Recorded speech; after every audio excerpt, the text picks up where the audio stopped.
안녕하세요. 올해 32살 되는 여자입니다. 결혼한 지는 올해 횟수로만 3년 차가 되네요. 대학교 때는 음악 관련된 쪽 전공을 했어요.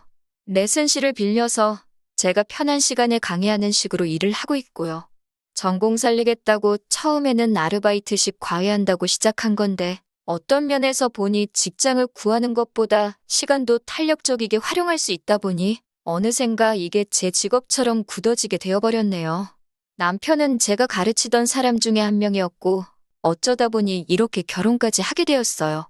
성격 좋으신 시부모님과 가족과 저 사이에서 제 편을 먼저 들어주는 남편. 어떻게 보면 정말 결혼 생활에 있어 완벽하고 남편도 가끔 농담식으로 저한테 시집 잘 온 거라고 우스댈 때가 있는데 요즘은 정말 어디 가서 말도 하기 힘들 정도로 스트레스를 받고 있어요.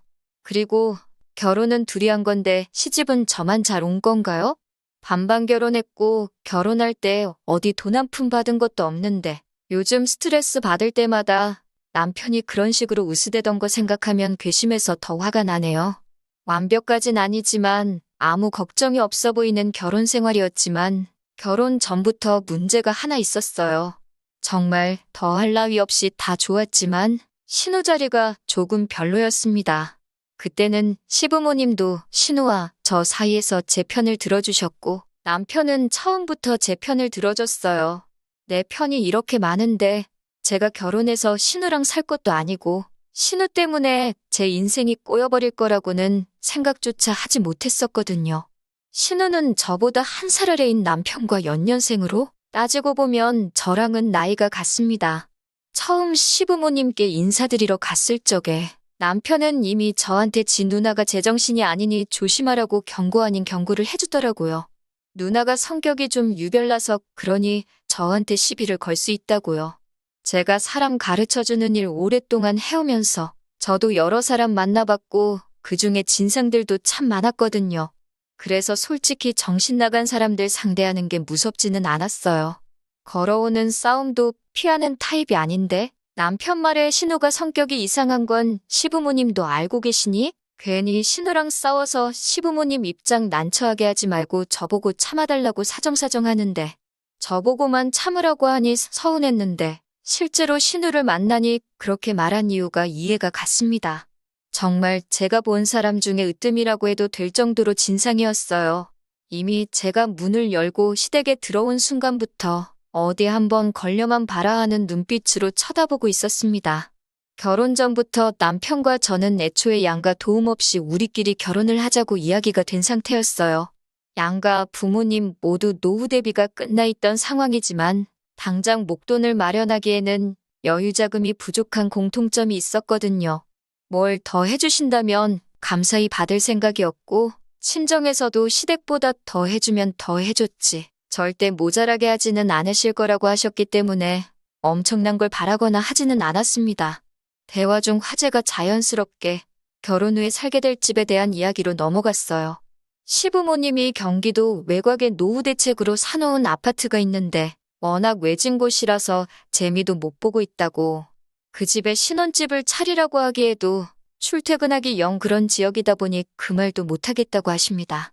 마음은 이만큼 해주고 싶은데 못 해주신다는 말을 돌려서 하시는 거라 단번에 이해를 했어요. 애초에 남편과는 그렇게 하기로 정했기에 서운하거나 하는 마음 따위는 들지도 않았습니다. 그런 말이 기분 나쁠 거 하나 없이 차라리 솔직하게 말해주신 게 감사할 지경이었죠. 저희도 애초에 양가 도움 없이 하려고 했다는 대답을 드리려던 찰나에 신우가 입을 열었습니다. 가족의 일원이니 발언권이 아예 없다고 하기는 조금 그렇지만 분명 신우가 끼어들 자리가 아닌데 입을 여니 살짝 의아했어요.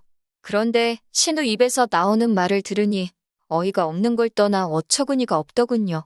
남편과 저를 쟤네들이라고 동시에 싸잡아서 낮춰 부르고는 시부모님 앞에서 어디 동네 유치원생도 안 부릴 땡깡을 부리기 시작했어요.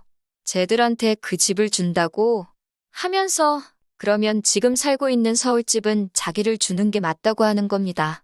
맨날 아들만 저렇게 챙겨준다고 첫째가 버젓이 시집도 안 가고 있는데 둘째 먼저 결혼시키는 콩가루 집안이 세상에 또 어딨냐고 입에 아주 개거품을 물면서 말이에요.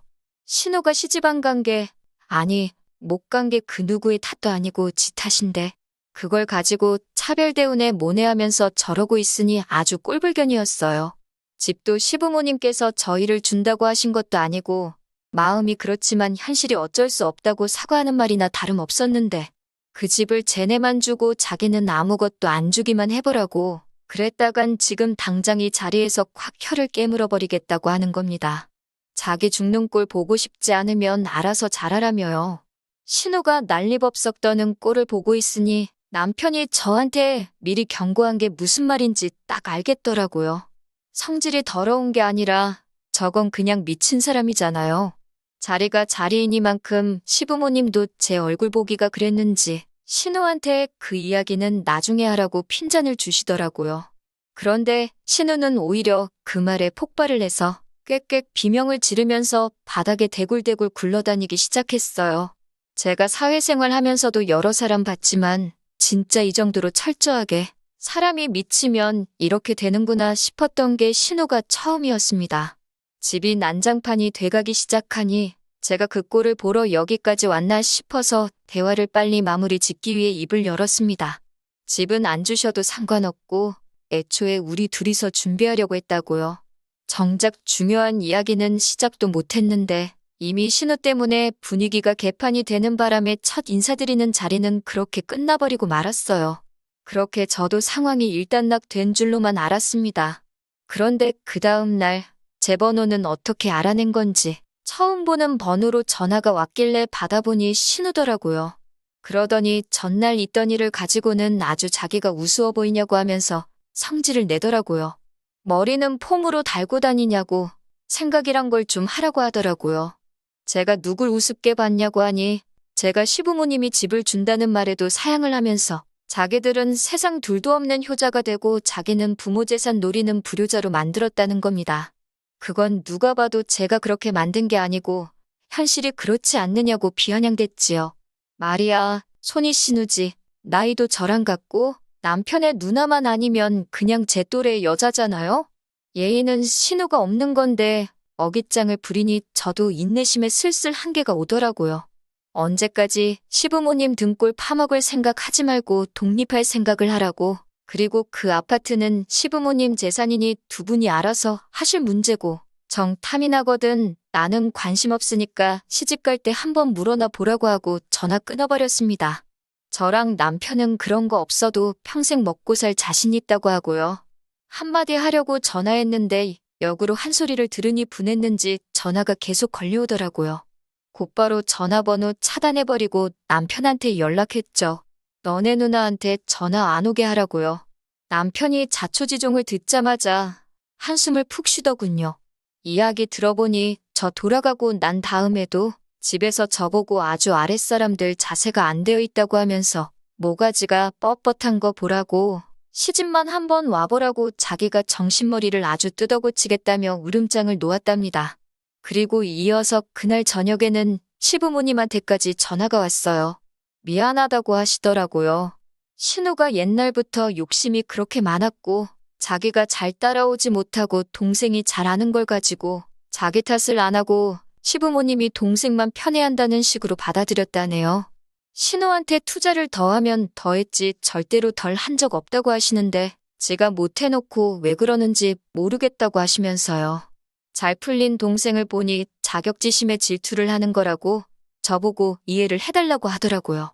신우 시집 보내기 위해 자리를 백방으로 알아보고 계시고 신우도 딴 집으로 시집 가게 되면 출가회인의 마음을 역지사지로 생각하지 않겠냐고 하면서 저보고 참아달라고 말입니다. 저대로 시집 보내면 일주일도 안 돼서 반품당할 거라는 말이 목끝까지 차올랐지만 그냥 있었네요. 신우가 저러는 걸 제가 참아야 할 이유는 없었지만 직접 전화하셔서 사과까지 하셨는데 그렇게 하겠다 했습니다. 하지만 한편으로는 신우가 저렇게 된 게 뭐든지 오냐오냐 해주고 넘어가준 시부모님 탓이 가장 크지 않을까 생각했어요. 반대로 남편도 시부모님도 신우가 저러는 게 억지인 거 알고 제 기분을 헤아려 주려고 노력하시니 말만 저렇게 하고 아무 힘도 없는 신우 때문에 제가 결혼까지 포기할 이유는 없다고 생각했습니다. 어차피 결혼하면 남편이랑 살지 신우랑 사는 게 아니니까요. 나중에 알았는데 신우가 또 우리들 결혼시키면 혀를 깨물겠네 어쩌네 하면서 또 난리를 쳤나 봅니다. 이쯤 되니 신우가 죽겠다 하는 게 실제로 행동에 옮길 자신은 없고 그렇게 하면 시부모님이 한 수 접어주고 지가 원하는 대로 해주니 일이 안 풀리면 버릇처럼 쓰는 말이라는 걸 알게 되었어요. 신우는 제가 예상한 대로 저희 결혼 생활에 아무런 문제가 되지도 않았습니다. 오히려 저희가 시부모님께 용돈을 드리면 시부모님이 저희 가고 나서 그 돈을 신우 쓰라고 주셨던 것 같아요. 그러니까 저희가 시댁에 찾아오는 게 싫어도 반대도 못하고 끙끙대고만 있었겠죠. 제가 힘들게 번 돈 신우 좋으라고 계속 드리기는 싫으니 이 사실을 알고 난 다음부터는 돈이 아니라 선물로 가져다 드렸네요. 그래도 염치는 조금 남아있는지 제가 선물 싸올 때마다 얼굴 표정이 썩어가지고는 아무 말도 못하고 발을 동동 구르는 꼴을 보는 재미가 참 쏠쏠했습니다. 코로나 터지면서 저 같은 경우에는 하던 일에 타격이 조금 있었습니다. 레슨실 구하기도 힘들어지고 해서 한동안 일을 못하게 되었어요. 원래는 자녀 계획이 결혼하자마자 최대한 빠르게였는데 직구하는데 저금을 많이 사용했다 보니 1년에서 2년 정도는 더 모아놓고 아이를 갖는 게 더 좋겠다는 생각이 들었습니다. 좋을 거 하나 없는 나날이 계속되었는데 그나마 환영할 만한 소식이 하나 들려왔으니 그게 바로 신우의 결혼 소식이었습니다. 신우가 난데없이 결혼할 사람을 데리고 온다고 하여 저희도 부랴부랴 시댁으로 향했습니다. 그런데 분위기가 영 좋지가 않더라고요. 시부모님 앞에 웬 남자가 납작 엎드려 있고 그 인자하신 시부모님마저도 이 상황을 뭐라고 해야 할지 모르겠는지 고개를 돌려 애써 상황을 외면하려 하셨어요. 상황 파악을 하고 나니 시부모님 심정이 이해가 가더라고요. 결혼한다고 데리고 온 남자가 이제 막 군대 다녀온 22살짜리 대학생이었으니 말입니다. 아무리 사랑의 나이도 국경도 없다지만 이건 좀 아니다 싶었어요. 남자 쪽에서는 신우의 뭘 보고 저렇게 결혼을 하려고 무릎까지 꿇었나 싶었는데 알고 보니 속도 위반이었네요. 어린 나이에 그래도 책임져 보겠다고 저러고 있는 게 장하기는 했는데 솔직히 모아놓은 거 하나 없이 평생을 백수로 살아온 신우에 이제 막 군대 다녀온 22살짜리 애송이가 결혼해서 얼마나 행복하게 잘 살겠어요? 그렇다고 양쪽 집이 평생 일 안 해도 놀고 먹을 수 있을 만큼 부잣집도 아닌데 말이죠. 시부모님도 신우 결혼해서 독립시키는 게 평생의 소원이라고 하셨는데 절대로 이런 식의 결혼은 아니었을 거예요. 그래도 신우가 죽어도 이 남자랑 결혼을 하겠다고 하니 자식이기는 부모 없다고 신우가 행복하다면 그걸로 된 거라고 결혼을 위해 지원을 아끼지 않기로 결심을 하셨답니다. 남자 쪽에서 시부모님이 결혼을 포기하게 만들려고 내건 어이없는 조건들도 시부모님이 살고 계신 집을 신우한테 주면서까지 전부 다 맞춰주려 애를 쓰셨어요. 덕분에 시부모님은 강제로 노후 대비책인 경기도 집으로 이사를 나가게 되셨죠. 아직 아버님이 일을 하고 계셔서 거기서 서울까지 출퇴근하셔야 하는데 왕복으로 3시간씩 걸린다니 제가 다 마음이 안 좋더라고요. 그만큼 이 결혼을 하고 싶어 하는 건 온 세상의 신우 단 한 명뿐이었을 거예요. 아무리 좋은 게 좋은 거라지만 더 늦어버리면 돌이킬 수도 없으니 잘 생각하라고 말했죠. 저는 진심 어린 조언이었는데 신우는 저보고 자기가 시부모님 서울집을 받게 되니 그게 배 아파서 그러냐고 비아냥대더군요. 그래서 그냥 말을 말자 싶었습니다. 신우는 신우 인생이 있고 나는 내 인생이 있으니 나만 잘 살면 된다고 생각했어요. 신우가 집이 생기니까 세탁기는 어딨게 좋네. 에어컨은 어딨게 좋네. 남편한테 쉴 틈 없이 연락을 하더라고요. 남편도 누나가 결혼하니 뭐 하나 해야 하는 거 아니냐 제 눈치를 보길래 제가 남편 보는 앞에서 나무로 된 빨래판이랑 선풍기 하나 사서 보내줬습니다. 신우한테 이 이상 해주면 그냥 신우랑 살라고요. 신우도 그 물건들 받고 나서 장난하냐고 하면서 저한테 전화를 해서 성을 부렸는데 그때 저랑 대판 싸우고 연 끊고 지내겠다 해서 저도 그러자 했습니다. 저희는 손해볼 게 하나도 없으니까요. 아무튼 없는 형편에 시부모님이 이리 끌고 저리 끌고 해서 남자 쪽 집안 요구를 다 맞춰줬다고 합니다. 그러다 지푸라기라도 잡는 심정으로 신우한테 친자검사 의뢰를 요구했다나 봐요. 신우도 꼴릴 게 없는지 아주 당당하게 응했는데 세상에 검사 결과 그 남자가 아이 아빠가 아니라는 결과가 나왔습니다. 그날로 결혼이 파토나버린 건 두말할 것도 없고 집도 아주 난리가 났더라나 봐요. 신우가 그때쯤 만난 남자가 한두 명이 아니었나 봅니다. 그 중에서 제일 잘난 놈을 골라 그 남자를 아이 아빠로 하기로 결정을 했나 봐요. 당연히 그 당시 만난 남자들이 헤아릴 수가 없으니 졸지의 애아빠는 누군지도 모르는 상황이 돼버린 겁니다. 그리고 제가 걱정한 대로 돌이키기엔 너무 늦어버린 거예요. 그렇게 신우는 엄마가 되었고요. 직장도 없고 뭣도 없는 신우가 혼자 어떻게 애를 키우겠나요? 시부모님께서 다시 합가를 하자 제안하셨답니다. 그런데 신우가 내 집에 들어와서 살 생각은 꿈도 꾸지 말라고 했다는 거예요. 시부모님이 평생을 바쳐 만든 집에 자기가 들어와 혼자 살고 있다고 그걸 내 집이라고 우기는 신우도 웃기고, 신우 눈치 보면서 자기 집에 돌아가지도 못하고 계신 시부모님도 웃겼습니다. 아직 명의 변경도 안 했는데 왜 신우 눈치를 그렇게 보시는 건지 도무지 이해가 되지 않았어요. 시부모님은 어떻게든 신우를 도와줄 생각을 하다가 뾰족한 수가 없으니 저에게 연락을 해오신 겁니다. 그런데 시어머니의 상상도 못한 발언에 정말 경악을 금치 못했네요. 신우랑 손주가 걱정돼서 잠도 못 주무시겠다고요. 신우 본인이 도움을 거절하니 어떻게 할 수도 없는데 어차피 아직 그 집이 시부모님 명의로 되어 있으니 그 집을 팔아서 저희 집 근처에다가 신우가 살 집을 구해주고 싶으시답니다. 제가 요즘 일거리가 많이 줄어서 집에 지내고 있으니 제가 수시로 드나들면서 신우를 도와주면 좋겠다고 하시는 거예요. 생각만 해도 소름이 돋더라고요. 그렇게는 할 수 없단 말씀드리니 오며 가며 힘들지 않게 집도 가까이 새로 구해줄 건데 어려운 일 아니지 않냐며 꼭 좀 부탁한다고 하시는 거예요. 신우가 저희랑 연 끊고 지낸다 했다는 말씀을 드려도 막무가내셨습니다. 그래서 저도 똑같이 막무가내로 나갔어요. 제가 신우가 싼 똥까지 치워주면서 결혼 생활을 해야 하면 차라리 저도 이혼하는 걸 택하겠다고요. 지금 남편과 저 사이에 아이도 없고 결혼도 반반 결혼했는데 아쉬울 게 전혀 없다고 말이죠. 제가 강하게 나가니 시어머니도 따로 말은 못하고 돌아가셨는데 돌아가는 뒷모습이 안쓰럽기도 하고 씁쓸하기도 하고 여러 가지 생각이 교차했네요. 결국 집에 돌아와 남편과 상의 끝에 신우가 집 근처로 이사 오는 일은 절대 없도록 하고 무슨 일이 있을 때 제가 아닌 남편이 가서 신우를 도와주기로 했습니다. 결과적으로 제가 할 일은 하나도 없지만 도의적으로는 남편이 퇴근하기 전 시간에 신우가 도움이 필요하거나 무슨 일이 생긴다면 제가 가게 되어버린 거죠. 남편도 그 계산에 저러자고 한 것 같아요. 이제 와선 시부모님이나 남편이 내 편이라 생각했던 제가 너무나 어리석게 느껴지네요. 팔은 결국 안으로 굽을 수밖에 없는가 봅니다. 답답해서 이렇게 한번 사연 남겨봤어요. 사연 보내드린 지 반년 만에 이렇게 다시 찾게 되었네요. 정신 못 차린 신우 때문에 온 가족이 피해보던 사연을 보냈던 사람이에요.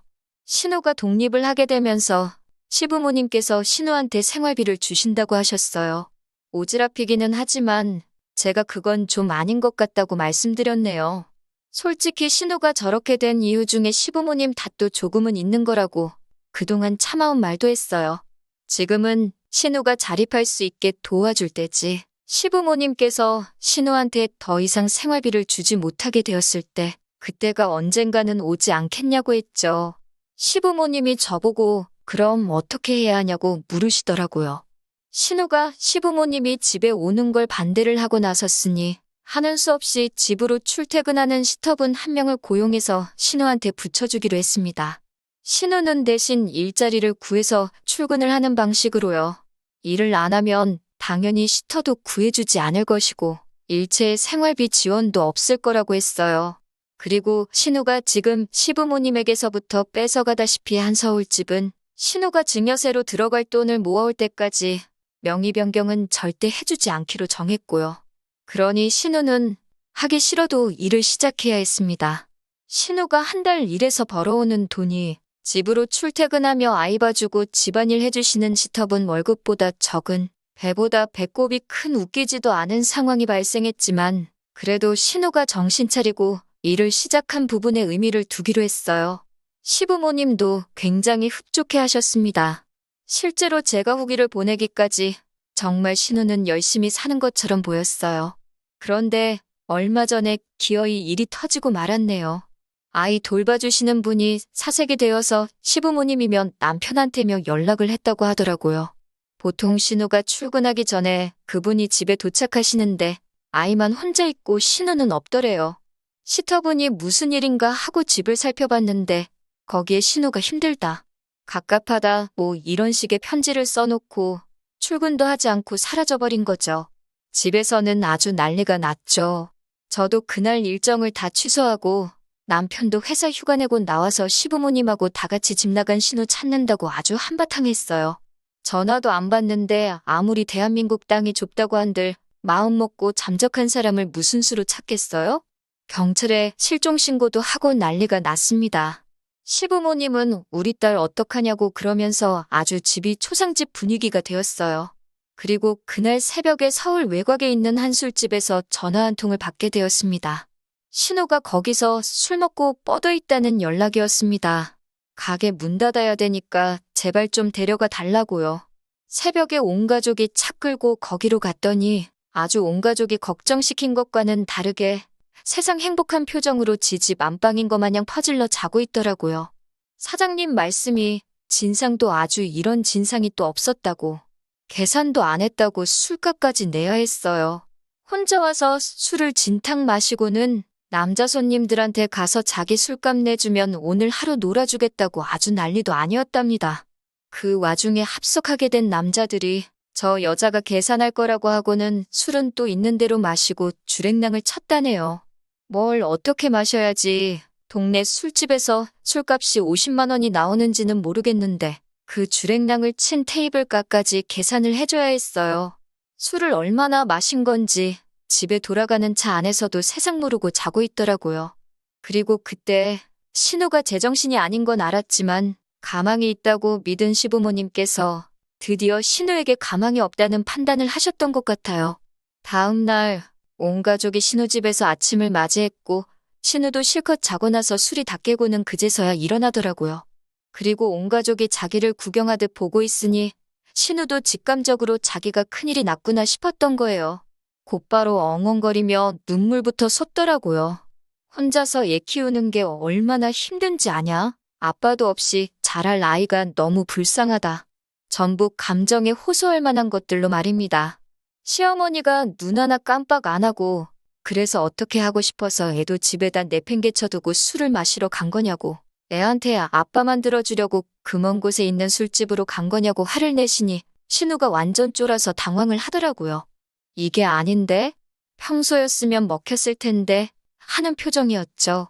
그러고서는 부린다는 억지가 솔직히 아이 혼자 못 키우겠다, 너무 힘들다, 아빠 없이 자랄 아이 생각하면 자기도 마음이 아프다 했던 이야기 계속하면서 마침 저희 부부가 애가 없으니까 저희 보고 아이를 데려다가 키우면 좋겠다고 하는 겁니다.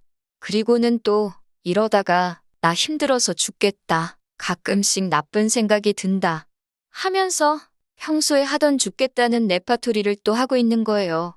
사람 못 고쳐 쓴다더니 고작 3개월 하는 거 보고 신우가 정신 차렸네 했던 저희들 꼴만 우스워졌죠. 시어머니가 신우한테 슬그머니 다가가더라고요.